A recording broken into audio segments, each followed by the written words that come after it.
Bueno, buenas tardes. Vamos entonces acá a la cuarta clase de este ciclo.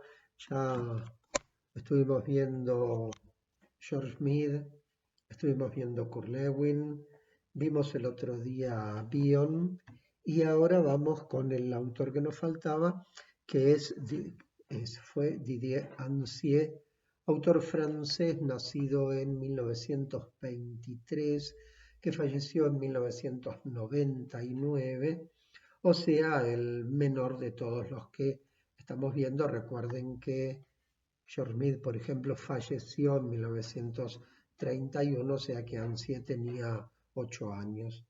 Ancier comienza, bueno, colegio, etcétera. Él cuando va a la facultad comienza a estudiar filosofía.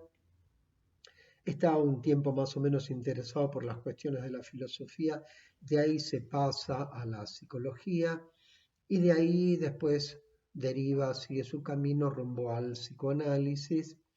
Em,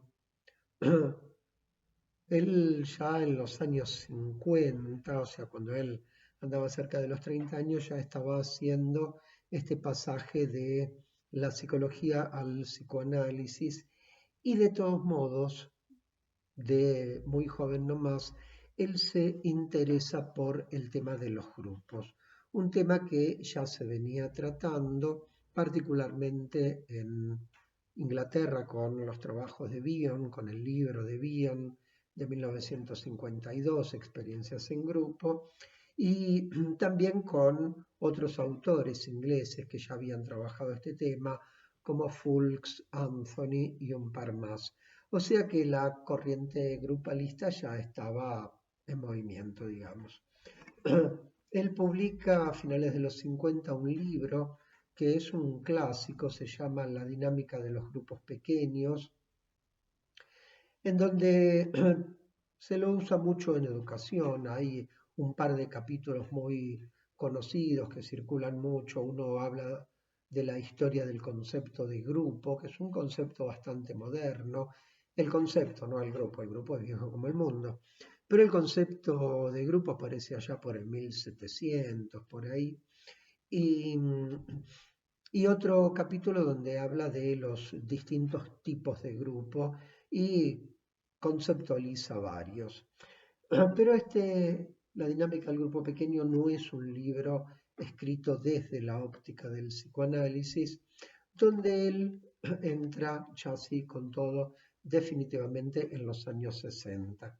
El tema con Ancier es que él no es solamente un autor, sino que él fue el jefe, digamos, la cabeza teórica de toda una corriente de pensamiento en el trabajo con grupos que se llama la Escuela Francesa, donde además de él hubo otros autores, uno, el más importante después de él, que todavía vive, que se llama René Caes, que es un autor que ha venido varias veces a la Argentina, que conoce mucho del psicoanálisis argentino, que ha incluido en algún libro de él un texto de Blecher, por ejemplo, que tiene un texto donde él compara su obra o coteja su obra, sus desarrollos con las de Pillon, y que ha escrito además una cantidad de libros sobre grupos bastante importante, todos textos muy complejos. Después ha habido otros dentro de esta corriente, entonces hablar de Bion es hablar de él, hablar de Ancier es hablar de toda una corriente. Didier Ancier fue, junto con Pillon y con Bion, fue de los autores más importantes y más originales en el trabajo con grupos. Y su libro, su gran libro, digamos, es del año 75 y se llama El grupo y el inconsciente. Texto que define, por supuesto, la orientación y el contenido del libro y las preocupaciones que lo llevan. Es un libro complejo, tiene varias ediciones, las primeras eran más gordas, después las fue comprimiendo un poquito más. Y es el libro de cabecera, digamos, es el libro fundamental de toda esta corriente de pensamiento de la escuela grupalista francesa. Una cuestión interesante para entender sus desarrollos y sus inquietudes tiene que ver con cómo trabajaban. Ustedes saben cómo trabajamos en grupo operativo, saben también, les conté la vez pasada, cómo trabajaba Bion, grupos terapéuticos y grupos de reflexión. Y Ansié y toda su gente, toda su corriente, tenían una forma particular de trabajo que ellos lo llamaban el seminario, pero no lo que nosotros entendemos por seminario, que es un conjunto de clases dictadas por alguien con respecto a un cierto tema. O sea, el seminario para nosotros es algo teórico. Ellos por seminario entendían una experiencia grupal sumamente particular, porque ellos reunían un grupo, 8, 10, 15 personas, y entonces los ponían a trabajar de una manera muy intensiva porque trabajaban toda una semana. Entonces, por ejemplo, empezaban el lunes a la mañana una reunión grupal de 2 horas, un intervalo para almorzar, otra reunión de grupo, un pequeño intervalo para la merienda, y cerraban con una tercera reunión. Si había más de un grupo funcionando simultáneamente, con distintos coordinadores, por supuesto, la tercera reunión era una reunión plenaria de todos, en donde lo que hacían era dramatizar, psicodrama, escenas o situaciones que hubieran aparecido en los grupos a lo largo del día. Y así era lunes, martes, miércoles, jueves, viernes, sábado, con lo cual era realmente una experiencia extremadamente intensiva, muy movilizante, por supuesto también muy regresiva. Y ellos además eran psicoanalistas formados, y cómo trabajaban ellos, cuál era la técnica que ellos tenían para trabajar con los grupos, ellos interpretaban qué vínculos, deseos, mecanismos de defensa, configuraciones, conflictos, pactos, acuerdos, coaliciones, resistencias, y el tema más importante para él, por lo menos lo que quiero rescatar yo hoy, que es el tema de la fantasía. Freud hablaba de fantasía, Pillon hablaba de fantasía, Melanie Klein hablaba de fantasía. Recuerden que Bion, para hablar de fantasía, acuñó un término que es el de supuesto básico, y en francés, para hablar de fantasía, usan otro término que es el de fantasma. ¿Por qué fantasma? Porque el término fantasía en francés tiene una connotación medio despectiva. Una fantasía sería como, qué sé yo, una película que alguien se hace, como, como una idea que no tiene mucho que ver con nada. Y entonces no usan el término fantasía, sino que usan el término fantasma. Claro, fantasma para nosotros también tiene un sentido medio despectivo, que yo, ese espíritu que viene con una sábana blanca y te asusta y hace pero no es en ese sentido en el que toman en Francia esta palabra.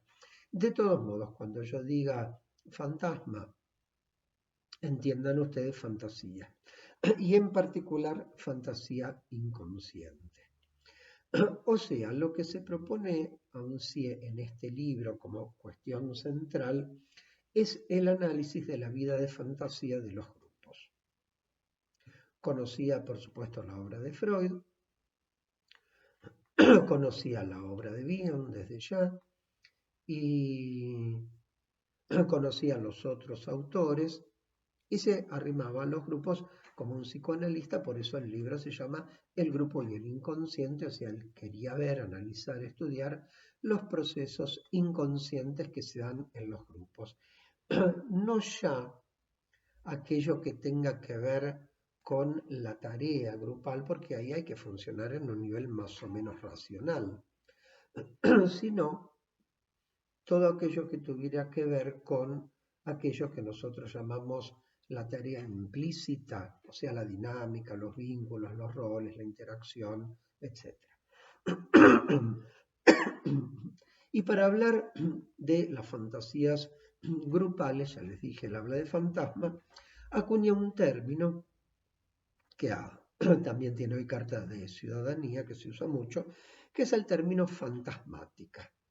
¿Qué sería la fantasmática? Sería el conjunto de la vida de fantasía que se da dentro de los grupos. Y con respecto a este concepto de fantasma, de fantasmática, Ansié acuña otros dos términos que son muy interesantes. En primer lugar, él va a hablar de la resonancia fantasmática. El término resonancia él lo toma de la física, de la acústica. La resonancia es cuando un cuerpo resuena en eco frente a un sonido que viene de otro lado. Y él toma este término de la física y lo lleva al terreno de lo que pasa en los grupos. Y entonces dice que alguien, cuando está en un grupo, de una u otra manera plantea, muestra, incluye, ofrece, pone a consideración su propia escena interna. Recuerden que una fantasía es una escena interna imaginaria. Y ahí puede pasar que el resto, los otros, algunos, resuenen, que hagan eco o no. Si los otros no resuenan, no hacen eco, entonces ese fantasma, esa fantasía quedará puramente para mí. Y yo la mantendré y tal vez en algún momento intentaré volver a ponerla en consideración. Todo esto sin que uno mismo se dé cuenta de lo que está haciendo, porque todos estos procesos son inconscientes. Pero puede ser que sí, que resuene, que haga eco y que otros empiecen a vibrar en la misma frecuencia de onda o que otros puedan engancharse de una u otra manera dentro de esta oferta fantasmática que estoy haciendo. Y John decía algo parecido a esto, cuando él hablaba de la asunción y adjudicación de roles. Yo ofrezco un rol y el otro lo toma o no lo toma. ¿Se entiende? O me adjudican a mí un rol y yo lo tomo o no lo tomo. Y este proceso de la asunción y adjudicación de roles no es un proceso muy consciente que digamos. Transcurre en un nivel más bajo, mínimamente preconsciente. Y además Pillon decía que cuando uno ingresa en un grupo, lo que hace es colocar sus objetos internos, los personajes de su fantasía, los coloca, los reparte, los distribuye dentro del grupo. Y que los otros hacen lo mismo. O sea que son conceptos que están muy cerca de esto que Ansié está planteando como la resonancia fantasmática. Si hay resonancia, si otros resuenan, si otros se enganchan con esa escena que yo estoy proponiendo, entonces se produce acá el segundo fenómeno, que es la circulación fantasmática. O sea, que el fantasma circula y por lo tanto se hace grupal. Ansié pensaba, igual que Pillon, que no hay fantasmas del grupo, que el grupo no es una persona para tener un fantasma, sino que ese fantasma es el que alguien ofrece y donde los otros se enganchan por resonancia y por circulación. ¿Se entiende? Recuerden que Pillon decía que la fantasía inconsciente grupal es el común denominador de las fantasías individuales, o sea, sería un punto de encuentro entre todos, o por lo menos de una parte del grupo. Después Ansié trabaja muchos otros conceptos que no me entran en el libro, es verdaderamente muy amplio y además ese sí que es un texto mucho más complejo de leer que el de Bion. Así que yo me voy a quedar solamente con este concepto, perdón, de fantasma, de fantasía, y voy a trabajar solamente esto, no me voy a meter en otras cosas. Lo que dice Ansié es que el fantasma es uno de los organizadores de la vida inconsciente de los grupos. Hay otros, pero él creo que le da más importancia a este, o por lo menos es el que trabaja más en profundidad en su libro. Él va a enumerar 5 fantasmas, 5, que no son los mismos que los que da Bion. Conocía a Bion, había leído a Bion, por supuesto, pero él en sus investigaciones, en sus trabajos, él encuentra otras situaciones grupales, otras escenas grupales inconscientes que se despliegan, que se desarrollan, que son las que van condicionando la interacción concreta, los mensajes, la comunicación, la asunción y adjudicación de roles, la interacción, etc. Y él entonces en sus investigaciones encuentra 5. 4 en realidad las encuentra trabajando con grupos y el quinto lo va a encontrar en una intervención institucional que él hace convocado para trabajar en una empresa que después les cuento. Los 5 fantasmas grupales que trabaja Ancier son: el primero, la ilusión grupal; el segundo, el fantasma de rotura o pérdida; el tercero es el fantasma oral o el grupo es una boca;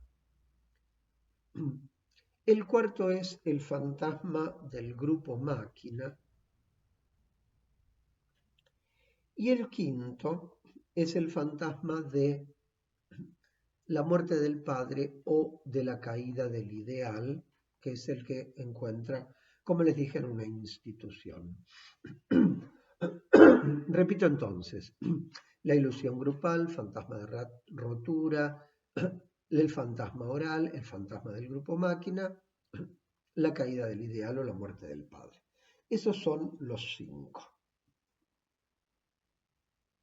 Que de nuevo puedo preguntar: ¿y existen estos 5 fantasmas? Sí, existen, claramente existen.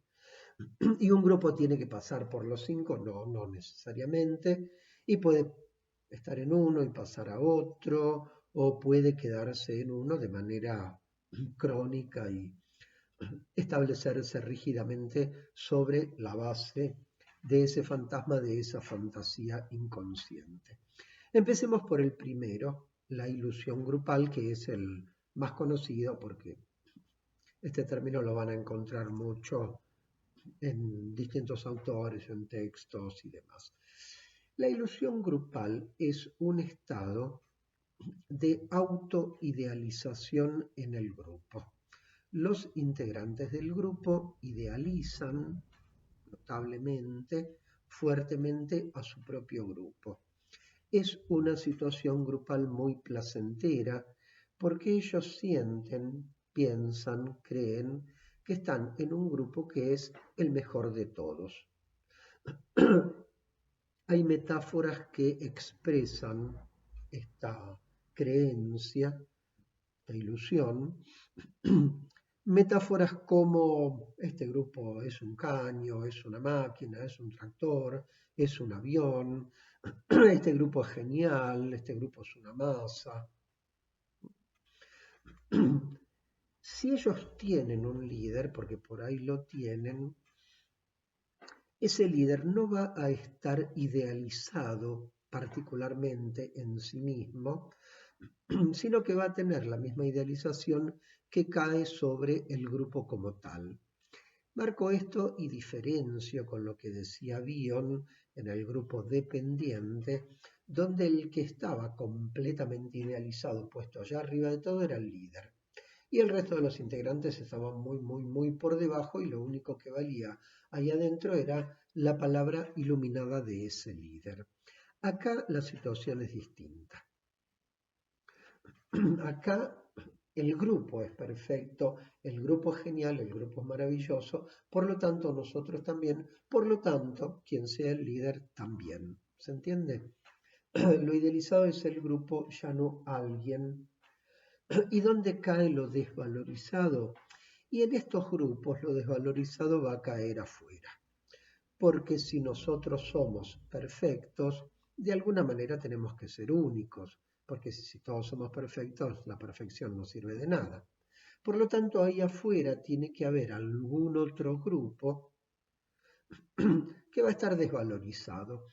No son en general grupos agresivos, no son grupos peleadores, no son grupos que se solacen con su superioridad. No, están satisfechos de ser como son y quiénes son. Claro, uno se puede preguntar, ¿pero existe el grupo perfecto? ¿Existe el grupo ideal? No, claramente no. Más aún, si ustedes los toman a cada uno de ellos afuera, aparte, y les preguntan, che, pero decime, ¿vos en serio te crees que sos perfecto? Te va a decir, no, yo no. Claro que no, a esta altura, ¿quién va a pensar eso? Pero se genera esa ilusión cuando están todos juntos.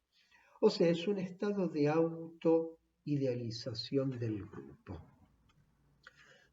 Y Ansié dice que este estado muy placentero, porque es muy lindo, están muy contentos, por supuesto, se basa en un par de mecanismos defensivos. Uno de ellos, el que él señala, es lo que les decía recién, la escisión de la transferencia. O sea, acá adentro se deposita lo bueno, lo malo se deposita afuera. Nosotros somos buenos, somos mejores que otros, allá ellos. Pero además, claramente, ellos van a tener que hacer un esfuerzo defensivo para negar, para desmentir, para desconocer sus propios errores. Porque, y lo vuelvo a decir, ¿son perfectos? No, ¿cómo van a ser perfectos? ¿Y el grupo es perfecto? No, no es perfecto de ninguna manera. Pero ellos se sienten así, ellos se creen así, y ese estado es, insisto, muy placentero. Ahora, en la ilusión grupal ellos se autoidealizan en todo. No. Por ahí autoidealizan un rasgo de ellos. Por ejemplo, la capacidad de trabajo que tienen. Acá todo el mundo viene y pone, remamos todos para el mismo lado y le damos para adelante. Puede ser que se solacen con su propio nivel cultural. Puede ser, no sé, aquella frase de pertenecer tiene sus privilegios. La casa se reserva el derecho de admisión, esto no es para cualquiera. Podrá ser la pureza de la sangre, ¿viste? O de la familia, o de la alcurnia, tipo las familias inglesas nobles, esas que aparecen en Bridgerton o en Downton Abbey. Sobre todo Downton Abbey es una muy buena serie. Gente que está convencida de que tiene algo que los hace superiores a los demás, mejores que nosotros.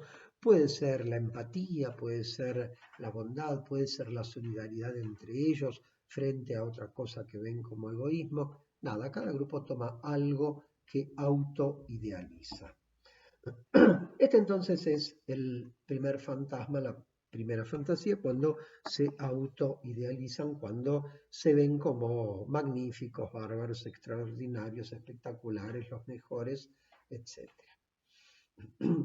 Una segunda posibilidad, un segundo fantasma, es el que Ansié denomina el fantasma de rotura o pérdida, que puede ser un grupo que estaba en ilusión grupal se desilusionó de sí mismo por un fracaso, por lo que sea, o bien es un grupo que no viene de la ilusión grupal, sino que se armaron así de esa manera.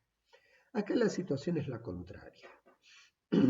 Es un grupo depresivo y deprimido, sobre todo desde el punto de vista de la desvalorización, de la autodesvalorización. Si en la ilusión grupal se sentían superiores a todos, acá se van a sentir inferiores a todos. Van a sentir que no son, que no tienen, que no pueden. Obviamente este tipo de creencias genera una profecía autocumplida, ¿no? Si sienten que no pueden, no van a poder. Y en caso de que sí puedan, van a pensar que no estuvo tan bien Y en caso de que les digan que estuvo muy bien, van a pensar que en realidad no, y se los dice en medio de lástima. Y con esto me acuerdo una anécdota que contó una paciente, una chica joven, 30 años, con, a ver, serios problemas con su propia imagen, en el sentido de que se ve fea, de que nunca se sintió linda, ¿no? Y un día dice que fue a la oficina y un compañero, muy compañero de ella, le dijo, ay, qué linda que te viniste hoy, y ella automáticamente pensó, me lo dice de lástima. ¿Se entiende? No pudo tomar el piropo, el elogio, la buena onda, ella pensó, me lo dice de lástima, porque yo sé que soy fea y esto me lo está diciendo de lástima. Bueno, esto llevado a una situación grupal, donde ellos sienten, insisto, que no son, que no tienen, que no pueden, pero tienen además una cuestión de resignación, están identificados con eso, y no es tampoco que piensen que los han perjudicado o que los embromaron o los tiraron a matar, no, no, no, para nada. No refieren su impotencia, su minusvalía, su sentimiento de inferioridad, no lo refieren a una maldad ajena, a una maldad de los otros, a que haya ahí alguno que los quiera perjudicar o que los tenga entre ojos. No es un grupo que se sienta atacado, no es como el grupo de ataque y fuga de Bion, donde se sienten atacados injustamente. Estos no, estos piensan que son lo que son, que tienen lo que pueden, que tienen lo que tienen, que pueden, que es poco. Pero que no tiene la culpa a nadie, sino a ellos que, bueno, que no les da, ¿no? Que son limitados. Están identificados con eso, están identificados con el fracaso. Acá el clima es, ya lo dije, por supuesto, mucho más depresivo, más desesperanzado. Son pesimistas con respecto al futuro de ellos como grupo, lo que pueden llegar a hacer o a tener o a crear o a producir. Nunca van a aceptar que hicieron algo muy bien. A lo sumo podrán decir que bueno, que sí, que zafaron, sí, que bueno, sí, ponele, no es para tanto, tampoco exageremos, ¿viste? Gente que tiende a autorrebajarse. Cuando están en grupos, porque esto supone una alianza grupal, por ahí, fuera de ese grupo, estas personas no sienten eso de ellos. El tema es cómo enganchan ahí adentro, qué escena imaginaria los domina, qué fantasía y qué tipo de sensaciones, de sentimientos se generan, se producen a partir de esto. Hay una tercera posibilidad, un tercer fantasma, que Ansie lo llamó el fantasma oral o el grupo es una boca. ¿A qué se refiere con esto? Se refiere a un grupo de gente que están convencidos, igual que los anteriores, que ellos no son, que no tienen o que no pueden, pero con una diferencia. Ellos entienden que no son, que no tienen, que no pueden, porque alguien de afuera, algo de afuera los perjudicó, porque no repartieron parejo, porque fueron tratados injustamente. Entonces, es un grupo que tiene como clima afectivo una depresión, sí, pero rabiosa, o una rabia deprimida.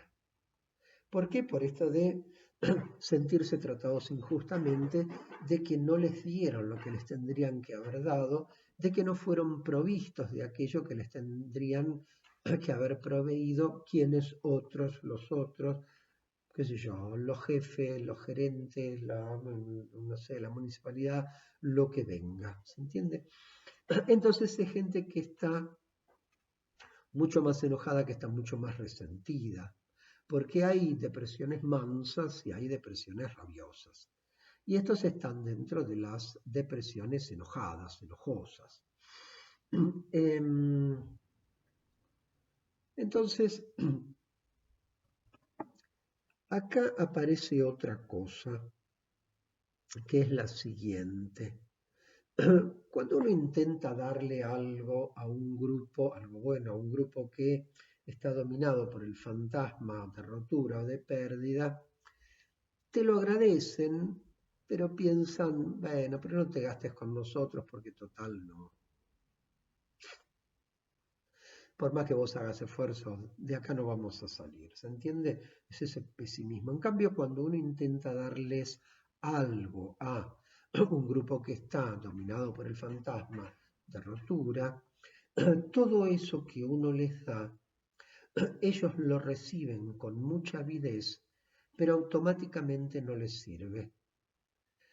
Esto de el grupo es una boca se refiere, ansie, a lo que nosotros podemos llamar un barril sin fondo, donde vos ponés y no lo llenás nunca.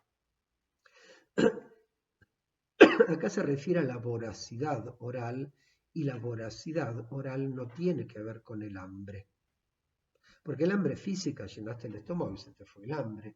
La voracidad es esa necesidad de seguir comiendo porque todo parece poco. ¿Sí? Entonces, son grupos que piden, reclaman, demandan, exigen, y cuando uno les da, automáticamente dicen, no, no era esto, o lo desvalorizan. O sea, nunca se colman con nada. Es un grupo quejoso, es un grupo fastidiado y que termina fastidiando. Si uno no los entiende, si uno no entiende qué está pasando en ese grupo, tranquilamente uno puede terminar eh, enojándose con ellos. Con lo cual entra en este circuito.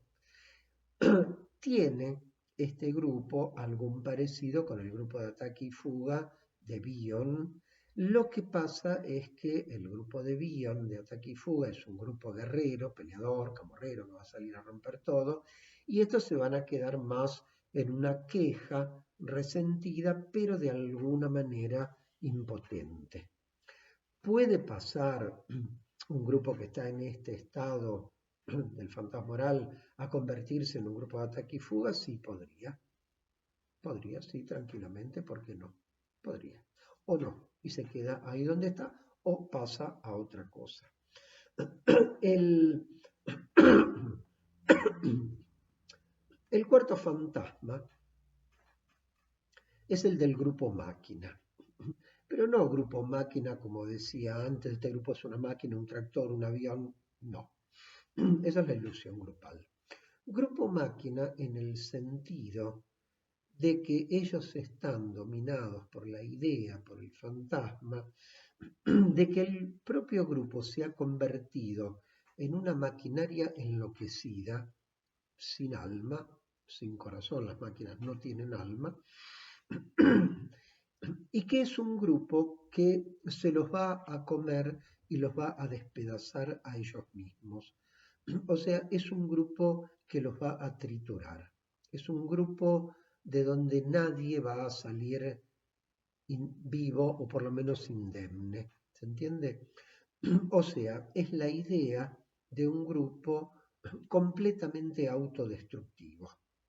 Un grupo que enloqueció, que entró en una vorágine para abajo, en una vorágine autodestructiva, y que va a terminar fagocitándolos a todos o destruyéndolos a todos.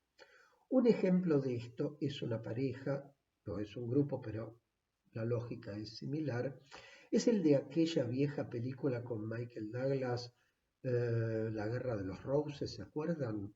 Una pareja que empezaba todo muy bien, enamorados, esto, aquello, lo otro, después las cosas empezaban a andar mal y terminaban autodestruyéndose, terminaban colgados de la araña en un sentido literal, y ellos estaban en un proceso de divorcio, pero no terminaban de divorciarse, y el divorcio era una pelea destructiva, por ahí como la que estamos viendo hoy en tribunales entre Johnny Depp y la ex mujer, Amber Heard, ¿viste? Donde no paran de acuchillarse en público y de decir en público las cosas más espantosas del otro. Bueno, eso. O esas viejas series tipo Dinastía, que tuvo una versión hace unos añitos, pero que no pasó nada, o Dallas, que son esas familias de gente rica, muy poderosa, viste que son petroleros,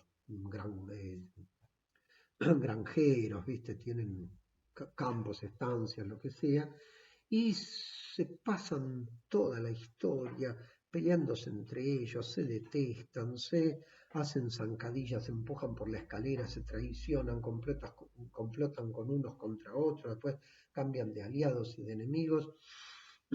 Y uno dice, pero escúchame, si vos sos parte de esa familia, tenés mucha guita.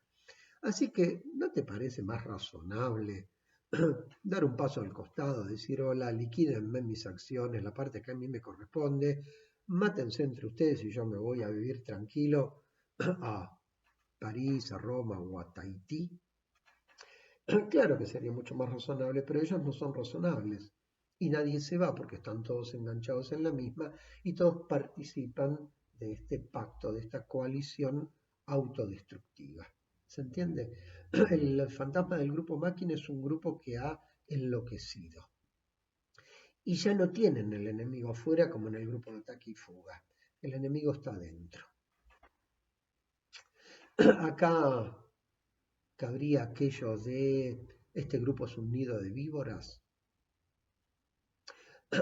A ver, los ejemplos que uno da siempre son los más gráficos, son donde esto está más visible.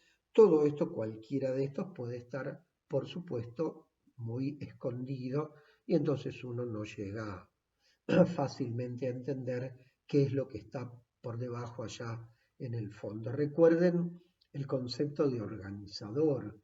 Pillon decía que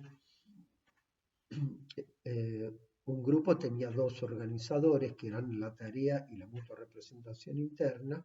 La mutua representación interna es una fantasía y esa fantasía puede ser cualquiera de los supuestos básicos o cualquiera de los fantasmas de Ansié y puede haber pasajes combinatorias entre uno y otro. Y vamos entonces al quinto, al último, que es el fantasma de la muerte del padre o de la caída del ideal. Y esto él no lo encuentra en un grupo, sino que lo encuentra en una institución. A él lo llaman a hacer una intervención psicológica, él con su equipo, en una empresa, una fábrica muy importante ubicada en una ciudad del interior de Francia, fábrica muy importante que por lo tanto era muy importante en esa ciudad, como si dijéramos Somisa en San Nicolás o Loma Negra en Olavarría, donde es la fábrica en la ciudad. Esta fábrica tenía un dueño que había sido su fundador, que era el presidente, el factotum, el que hacía todo, decidía todo, tenía abajo de él gerentes, ingenieros, jefes, etc. Pero el tipo hacía y deshacía como se le daba la gana. Y además lo hacía bien, porque él había armado la fábrica y la fábrica funcionaba muy bien y todo el resto funcionaba bajo su ala. Sería, en términos de bien, un grupo dependiente. Ok, pero un día a este buen señor no se le ocurre idea mejor que llamarlos, directorio, entre ellos estaba el hijo, y decirle, bueno, ya trabajé bastante, tengo años, tengo salud, tengo plata, así que me voy, me llevo mi capital, ahí tienen la empresa, arréglense, y se fue. ¿Y qué les pasó a los que se quedaron? Se paralizaron y no podían tomar decisiones acertadas. No podían, estaban indecisos, por eso lo llaman ansié. Y acá es donde él entiende esta situación y él dice que estos miembros del directorio, gerentes, ingenieros, incluyendo al hijo de él, estaban totalmente paralizados porque se les había ido ese líder fuerte que los había manejado siempre. Y entonces él dice, eran como un grupo de chicos que se quedan huérfanos de golpe. Él intentó trabajar estas cosas con esta gente y la verdad que no tuvo resultado. Entonces terminó haciendo una recomendación. Dijo, traigan gente nueva, gente que no haya estado en contacto con el otro y que no se paralice pensando y qué hubiera dicho el viejo, cómo lo hubiera hecho, cómo lo hubiera resuelto, cómo encararía él este problema, ¿se entiende? gente que pudiera pensar con su propia cabeza, porque estos, los que habían estado bajo ese liderazgo tan fuerte, no podían. O sea que este sería, el fantasma del grupo máquina sería lo que pasa o lo que puede pasar cuando un grupo dependiente pierde bruscamente a su líder. Porque se muere, porque se va, porque fracasa, porque los abandona, por lo que sea. Y entonces se quedan en esta situación. ¿Se entiende? Acá sí es necesaria una situación anterior de grupo dependiente, un liderazgo fuerte. Y entonces quedan como niños huérfanos, ¿viste? De noche y en medio de la tormenta que no saben verdaderamente qué hacer. Estos 5 fantasmas que mencioné hasta acá, obviamente existen, sin ninguna duda existen. Puede ser que haya algún grupo que se especialice en uno de estos fantasmas y que funcione crónicamente de esa manera. Con la ilusión grupal ya di algunos ejemplos, ¿no? Pertenecer tiene sus privilegios, etcétera, etcétera. O sea que son grupos, a veces instituciones, que están convencidas de su propia superioridad. Hay grupos que pueden funcionar durante mucho tiempo en esta sensación no soy, no puedo, no tengo.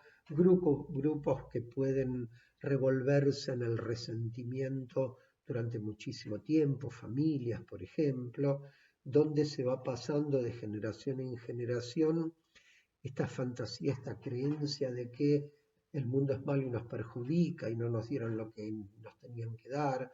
Entonces hay una mezcla de rencor, envidia, resentimiento, deseos frustrados, ganas de jorobar a otros. Puede ser un grupo, sí, que esté en guerra consigo mismo durante muchísimo tiempo. A veces pasa en las instituciones, ¿viste? Son, qué sé yo, batallas campales ahí adentro, por ahí en algún sector, en alguna oficina.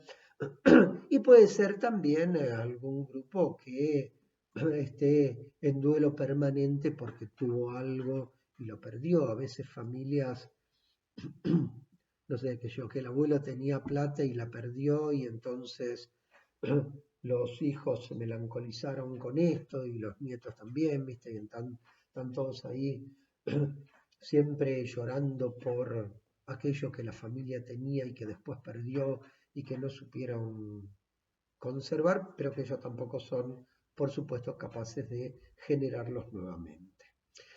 Entonces, yo les decía que no se le puede hacer justicia a Bion en una clase, a Ansié muchísimo menos, porque ella no es el solo, es toda una corriente de pensamiento. Trate de dar lo que me pareció uno de los conceptos esenciales y nuevamente una vez más, todo esto está muy tipo Twitter, descrito muy muy brevemente. Él en el libro El grupo y el inconsciente le dedica un capítulo a cada uno de estos fantasmas y da los ejemplos pertinentes. Este libro, El grupo y el inconsciente, encontré una versión en internet de la 4ª edición, no sé si está completa, y en todo caso la primera o segunda edición, que es la que yo tengo, es como libro mucho más gordo y tiene muchos más capítulos. O sea que si uno tiene ganas puede entender mejor cómo piensa Ansié el tema de los grupos. Por otro lado, Ansié también conocía a Pillon. Hay un reportaje que le hicieron una revista de psiquiatría argentina que se llama Vertex, con V corta y X. Le hace un reportaje en el año 90. Reportajes a alguna figura importante, entonces le preguntan quién sos, qué es yo, tu obra, qué hiciste, a qué te dedicaste, bla, bla. Y